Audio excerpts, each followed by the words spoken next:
सुनिए साथियों, देखिए पहले राठौड़ों के इतिहास पर लेक्चर फर्स्ट दे दिया था। बीच में मैंने मुस्लिम रूलर्स के बारे में बता दिया था, सुल्तानों के बारे में और मुगलों के बारे में। अब उसमें राठौड़ों के इतिहास को आगे बढ़ाते हैं। जोधपुर सत्ता में इसमें राव सूजाजी और राव सूजाजी लिखा दिए थे। ये 1400 राव सूजाजी का जो शासनकाल लिखाया था 1492 से 1515 लिखाया था। 1515 इसके बाद में लिखाया था राव गंगा, और राव गंगा का शासनकाल लिखाया था 1515 से लेकर के और 1531। अब यहाँ के बाद में एक इम्पोर्टेंट रूलर आता है जिसका नाम है राव मालदेव। और राव मालदेव का शासनकाल हम देखते हैं बॉक्स में 1531 से लेकर के 62 तक मिलता है। राव मालदेव पर सबसे बड़ा आरोप है पितृहंता, अर्थात राव गंगा की हत्या करके ये सिंहासन पर आया था। शुरुआत में राव गंगा के पास में केवल 2 परगने थे। 2 परगने कौन से? एक तो जोधपुर परगना था और एक सोजत परगना था। सोजत, ये 2 परगने थे। बाद में जब इसने अपने फादर का स्लॉटिंग कर दी, इसके बाद में कुछ सामंतों ने इसका विरोध किया। सामंतों ने, जो राज सत्ता के प्रति वफादार होते हैं, सामंतों ने इसका विरोध किया और ये कहा कि राव मालदेव को सिंहासन पर नहीं बैठाएंगे। इसलिए स्ट्रगल चलता रहा और उस स्ट्रगल में अंततः एक लंबे संघर्ष के बाद 21 मई 1532 को सोजत में मालदेव का राजतिलक हुआ। यहाँ पर 3 क्वेश्चन निकल करके आए आपके लिए। राव सूजाजी का, राव गंगा का, ये तो मैं पहले निकाल चुका, बता चुका था आपको। इसके बाद में राव गंगा के बाद में इसका ज्येष्ठ पुत्र राव मालदेव। राव मालदेव का पहला इंपॉर्टेंट और एंटी सरकार कैरेक्टर पितृन था, अपने फादर का हत्यारा। उस टाइम पर इसके पास में 2 परगने हैं। परगने के बारे में संबंध में बता दूं आपको क्या परगना क्या होता है। अगर मुगल प्रशासन को देखें और उस टाइम के राजनीतिक वर्गीकरण को देखें, प्रशासनिक वर्गीकरण को, तो परगना आज के तहसील स्तर की इकाई होती है। तहसील स्तर, 2 छोटे छोटे क्षेत्र। इसके बाद में ये चीज इंपॉर्टेंट है, कभी नहीं पूछी गई, विवादास्पद बिंदु है ये, इसलिए इतिहासकार और आपको पढ़ाने वाले सीधे यहीं से लिख देते हैं 1531 से 1562 तक मालदेव का टाइम रहा। मालदेव का वास्तव में राजतिलक 21 मई 1532 को सोजत में हुआ है। सोजत में राजतिलक होने के बाद में जब इसकी गतिविधियों को देखते हैं, अब देखिए एक एक करके 1532 से आगे की गतिविधियां हैं इसकी, राव मालदेव की। 1532 के बाद में कौन कौन से क्षेत्रों को, चूंकि महत्वाकांक्षी सरदार है, एक श्रेष्ठ रूलर सिद्ध बनना चाहता है और अपने बापजादों और पुरखों की जोड़ी हुई विरासत को आगे बढ़ाना चाहता है। सबसे पहले विजय अभियान शुरू जो करता है, विजय अभियान में यहाँ पर भी एक क्वेश्चन बनता है, सबसे पहले विजय अभियानों में किस राज्य को विजिट किया? नवंबर 1532 में भाद्रा जोन को विजिट किया। क्योंकि पूरा जो सिलेबस निर्धारित किया हुआ है, सिलेबस में लिखा हुआ है राव मालदेव, तो राव मालदेव के बारे में प्रत्येक छोटी से छोटी घटना का पता हमको होना चाहिए। हम केवल राम मालदेव के बारे में पढ़ाने वाले दो चीजों को पढ़ा देते हैं बस, एक तो रूठी रानी को पढ़ा देते हैं और एक शेरशाह सूरी के साथ में जो ग्रीष्ममेल का युद्ध हुआ उसको बता देते हैं और बात खत्म हुई। इतने में बात खत्म नहीं हो जाती। राजतिलक भी इंपॉर्टेंट कैरेक्टर है। सबसे पहले विजय अभियानों में, विजय अभियान शुरू करने में 12 जून को विजिट किया, नंबर 1 1532 में। दूसरा पॉइंट है 1532 में, देखिए आपको चित्तौड़ का सेकंड साका के बारे में बताया होगा, सेकंड जौहर के बारे में। तो 1532 में, सॉरी 1533 में, और गुजरात का एक रूलर था, गुजरात का शासक जिसका नाम था बहादुर शाह। बहादुर शाह, इस बहादुर शाह ने और आक्रमण किया मेवाड़ पर। बहादुर शाह ने मेवाड़ पर आक्रमण किया। उस टाइम पर मेवाड़ का शासक था विक्रमादित्य। विक्रमादित्य, ऐसे विक्रमादित्य, चूंकि विक्रमादित्य एज में छोटा था, ज्यादा बड़ा नहीं था। ये विक्रमादित्य महाराणा संग्राम सिंह का तीसरे नंबर का बेटा था। राणा सांगा के 4 पुत्रों के बारे में जब आपको चूंकि पता चल, जानते होंगे। पहला तो ज्येष्ठ पुत्र था भोज, जिसके लिए मीरा ब्याही थी। उसके बाद में दूसरा लड़का था पृथ्वीराज, तीसरा लड़का था ये विक्रमादित्य, और चौथा लड़का था उदय सिंह। तो विक्रमादित्य की सहायता के लिए भी इसने, मालदेव ने विक्रमादित्य की सहायता के लिए गुजरात बहादुर शाह के खिलाफ सैनिक सहायता भेजी। लेकिन बहादुर शाह बड़ा योद्धा था, बड़ी आर्मी रखता था, इसलिए विक्रमादित्य डिफीट हुआ। और इसी अभियान के दौरान 1534 में मेवाड़ में करमबती के नेतृत्व में जौहर हुआ था, जिसको मेवाड़ का द्वितीय साका कहते हैं। तो वो मेवाड़ के इतिहास में बात चली जाती है, लेकिन सारी घटनाएं एक दूसरे के साथ में जुड़ी हुई है, तो ये ध्यान रखें। इंपॉर्टेंट बात है, क्योंकि अन्य किसी शासक ने इतने बड़े स्तर पर राणाओं की, यानी राणा विक्रमादित्य की मदद नहीं की थी जितनी मालदेव ने की। लेकिन मालदेव यहाँ पर कुछ बड़ा नहीं कर पाया। ये भी नया नया रूलर था, आर्मी इतनी ज्यादा एक्सपर्ट और स्ट्रांग नहीं थी।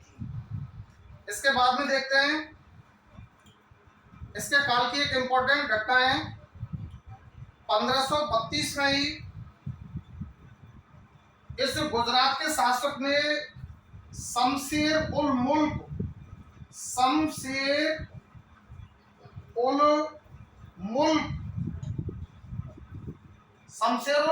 को गुजरात अजमेर विजय के लिए भेजा। ध्यान रखना बेटा, यहाँ पर जब इसका चित्तौड़ पर अधिकार हो गया, तो चित्तौड़ पर अधिकार करने के बाद में बहादुर शाह ने शमशेर उल मुल्क को कहाँ भेजा? अजमेर पर आक्रमण करने के लिए। इसका शमशेर उल मुल्क का 1533 में अजमेर पर अधिकार हो गया। शमशेर उल मुल्क 2 साल तक सही तरीके से शासन करता रहा। 1535 में संकट बैठ गया नागौर के बीरमदेव का। नागौर के बीरमदेव ने अजमेर पर चढ़ाई कर दी। नागौर के बीरमदेव ने अजमेर पर चढ़ाई कर दी। सॉरी बेटा, नागौर गलत बोल गया, मेड़ता के बीरमदेव, मेड़ता नागौर में दोनों अलग अलग है। रूलर ध्यान रखना, दोनों अलग अलग परगने हैं। आज आप ये कहें कि मेड़ता नागौर की तहसील है, ये गलत कंसेप्ट है। लेकिन मेड़ता के इस बीरमदेव ने और शमशेर उल मुल्क के क्षेत्र था अजमेर पर अटैक कर दिया और अजमेर को हस्तगत कर दिया। बाद में जब अजमेर पर इसका अधिकार हो गया, किसका? बीरमदेव का, मेड़ता के बीरमदेव का, तो इसने ये कहा, मालदेव ने ये कहा बीरमदेव से कि अजमेर मालदेव को सौंप दिया जाए। मेड़ता के बीरमदेव से मालदेव ने कहा कि अजमेर मालदेव को सौंप दिया जाए। बीरमदेव ने इनकार कर दिया अजमेर देने से। तो मालदेव ने अजमेर पर भी अटैक किया और मेड़ता पर भी अटैक किया। और यही मेड़ता से निकला हुआ बीरमदेव था, बीरमदेव जो बाद में शेरशाह की शरण में पहुंच गया। यही शेरशाह, ये बीरमदेव और बीकानेर का कल्याणमल ही शेरशाह को प्रमोट करके मालदेव से लड़ने के लिए लेकर के आए थे। तो ध्यान रखना है, समस्या की जड़ कहां से शुरू होती है। 1533 में बहादुर शाह ने गुजरात पर मेवाड़ पर अटैक किया। मेवाड़ को विजिट करने में टाइम लग गया। 1533 में बहादुर शाह ने शमशेर और मुल्क को अजमेर पर अटैक करने के लिए भेज दिया। शमशेर और मुल्क ने अजमेर को विजिट कर लिया। 1535 में मेड़ता के बीरमदेव ने अजमेर जीत लिया। फिर मालदेव ने बीरमदेव से अजमेर मांगा कि मैं तुझे यह स्वतंत्र राज्य नहीं करने दूंगा। जब बीरमदेव ने मना किया तो मालदेव ने अजमेर पर भी आक्रमण किया और मेड़ता पर भी आक्रमण किया। तो अजमेर को भी छीन लिया और मेड़ता को छीन लिया, और मेड़ता से फिर ये बीरमदेव को निष्कासित कर दिया और बीरमदेव घूमता घामता शेरशाह की शरण में पहुंच गया। और यहीं से आगे फिर अगली भूमिका तैयार होती है। आगे देखते हैं बेटा। 1536 में, एक मिनट,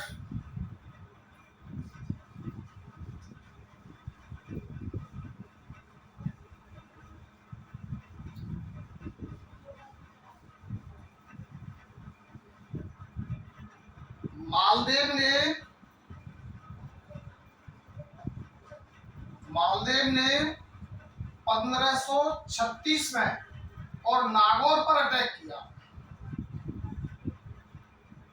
नागौर में इस समय यहां मुस्लिम रूलर था। मैं पहले आपको सुल्तानों के बारे में बता चुका हूं। इन सुल्तानों ने राजपूताने के विभिन्न क्षेत्रों में अपने अपने राज्य स्थापित कर लिए थे। और नागौर और अजमेर तो यहाँ राजस्थान में मुसलमानों का गढ़ बन गए थे। अजमेर और नागौर होने को तो ये दो भी थे, रणथंभौर और जालोर, लेकिन ये लंबे टाइम तक नहीं रहे।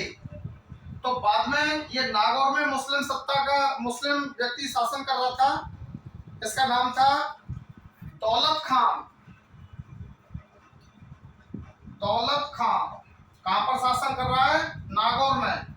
मालदेव ने नागौर पर अटैक किया 1536 में, दौलत खान को डिफीट किया और नागौर पर अधिकार कर लिया। और नागौर पर अधिकार करने पर यहाँ पर बीरम को गवर्नर नियुक्त किया। बीरम अलग मारवाड़ की अलग शाखा है। मारवाड़ के जो शासक वंश हैं उनमें से ये अलग रूलर है। इन दोनों के बीच में, मालदेव और दौलत खां के बीच में युद्ध हुआ था, हीरावाड़ी का युद्ध। ये युद्ध ही बड़े टफ हैं। कई बार इन बड़े बड़े जो फेमस युद्ध हैं इनको चलते चलते राजस्थान में बहुत लॉन्ग ड्यूरेशन हो गई।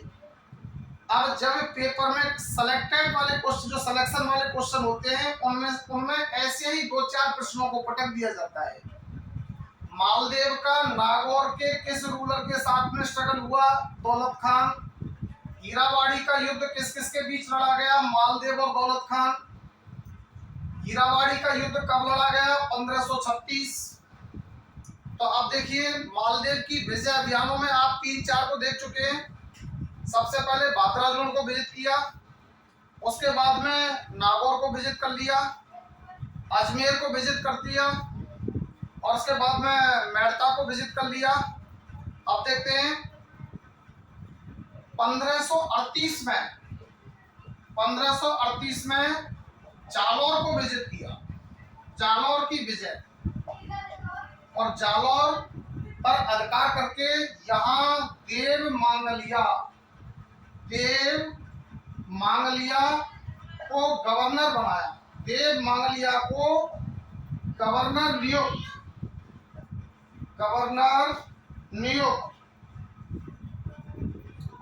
ठीक है ना। तो 1538 में जालौर को छीन लिया। इसके बाद में देखें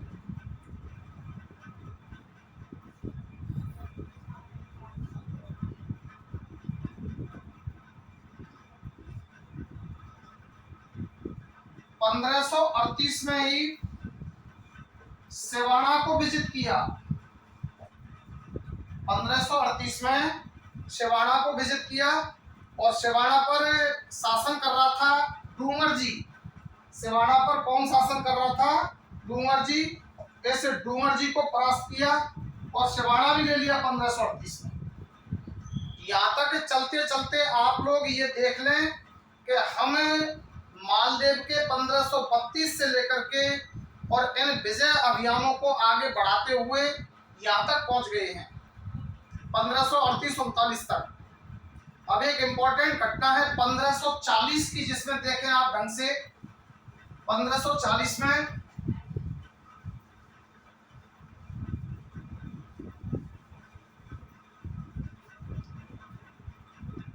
देखिए बेटा 1540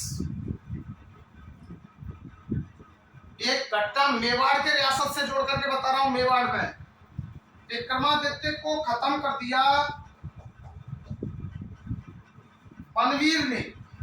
पनवीर का नाम सुना होगा। पनवीर ने विक्रमादित्य को खत्म कर दिया 1536 में। विक्रमादित्य का छोटा भाई था उदय सिंह। उदय सिंह, इसकी धाय थी पन्ना धाय। पन्ना धाय ये बनवीर इसको भी खत्म करना चाहता था। इसके स्थान पर जहां उदय सिंह सोता था उस बिस्तर पर पन्ना धाय ने अपना बेटा चंदन सिंह सुला दिया और चंदन सिंह को इसने कत्ल कर दिया और पन्ना ने उदय सिंह को सुरक्षित बचा दिया। अब विक्रमादित्य 1536 से लेकर के 40 तक शासन करता रहा। बनवीर के बारे में मैं बताऊंगा कि ये दासी पुत्र था। पहले परंपरागत तौर पर यहाँ गोला गोली दहेज में दिए जाते थे, तो ये एक गोली से उत्पन्न संतान थी, अर्थात इसका राज खानदान से संबंध नहीं है। इसलिए मेवाड़ के सारे सामंत बनवीर से नफरत करते थे और बनवीर वास्तव में सत्ता का दावेदार नहीं था। सारे लोग चाह रहे थे कि उदय सिंह शासक बने। 1540 में उदय सिंह वर्सेस बनवीर, इन दोनों के बीच में युद्ध हुआ। मालदेव ने उदय सिंह की सहायता की और मालदेव के दोनों योग्य सेनापति जैता और पूपा,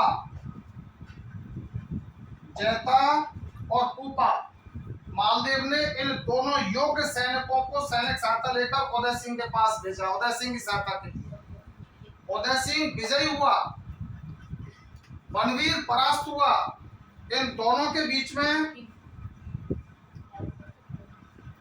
1540 में मोहाली या मावली का युद्ध हुआ। अब यहाँ पर फिर एक डेट आ जाती है कि मावली या मोहाली का युद्ध किस किस के बीच हुआ? बनवीर वर्सेस उदय सिंह। इस युद्ध में कौन विजयी हुआ? उदय सिंह विजयी हुआ और उदय सिंह मेवाड़ के सिंहासन पर बैठा। राव मालदेव के द्वारा ये सहायता देने के उपलक्ष्य में जब उदय सिंह का राजतिलक हो गया तो उदय सिंह ने मालदेव के लिए एक हाथी उपहार में दिया था जिसका नाम था बसंत राय। बसंत राय नामक हाथी किसको उपहार में दिया था? मालदेव को। और किसने दिया? उदय सिंह ने। ठीक है ना। 4 लाख मुद्राएं भी दी। तो मुद्राएं इतना महत्व नहीं रखती जितना ये बसंत राय नामक हाथी महत्व रखता है। 1540 तक के हम मालदेव के इतिहास को पढ़ें तो मालदेव कंटिन्यू बढ़ता चला जा रहा है। अब एक घटना आकर के घटती है, उस पर भी आप ध्यान कर लें थोड़ा सा। एक इसके बीच की घटना थी जो मैंने बीच में छोड़ दी थी, वो 1540 से पहले ही। देखें ध्यान से,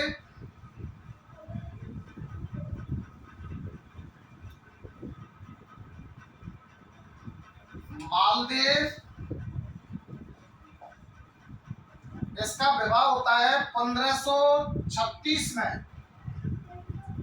जैसलमेर की राजकुमारी है, जैसलमेर के शासक लूणकरण की पुत्री, लूणकरण की पुत्री, इसका नाम है उम्मादे। ठीक है ना। तो मालदेव का विवाह हुआ उम्मादे के साथ। जैसा देखिए हमारे चारणों ने और भाटों ने इतिहास की परंपरा को बदल दिया है और कुछ ऐसे दृष्टांत जोड़ दिए हैं जो इन शासकों के बारे में आप नौजवानों के बड़े रुचिकर लगते हैं, आप नौजवानों को वो बड़े प्रिय लगते हैं, जिससे कि क्लास में भी हंसी मजाक हो जाती है। जबकि उसका वास्तव में जो वर्णन दिया है वो जोधपुर राज्य की ख्यातें जो लिखी गई उनमें दिया गया है। बाद में उस पर जब रिसर्च होती है, जैसे गौरीशंकर हीराचंद ओझा ने उसको पूरी तरह से गहरे रूप से रिसर्च किया, जोधपुर राज्य और जैसलमेर राज्य के साहित्य का पूरी स्टडी की, तुलनात्मक स्टडी। विदेशियों ने भी इस पर काम किया। जब जो भी स्कॉलर पीएचडी करते हैं, और राजस्थान के जैसे फेमस इतिहासकार हैं, गोपीनाथ शर्मा है, डॉक्टर केजी शर्मा है, डॉक्टर सतीश तरुणा जी हैं, डॉक्टर संगीता शर्मा है, ऐसी जो विशेष हुकमचंद जैन जी हैं, इन स्कॉलर्स के द्वारा आजकल जो निर्णय निकल करके आते हैं उनको मैं बता रहा हूं और वही मान्य है। इसलिए उम्मादे के बारे में केवल यही कहा पूछ लिया जाता है आपसे कि राजस्थान में रूठी रानी के नाम से कौन प्रसिद्ध है। उम्मादे, रूठी रानी के नाम से कौन प्रसिद्ध है? उम्मादे। लेकिन ये रानी रूठी क्यों?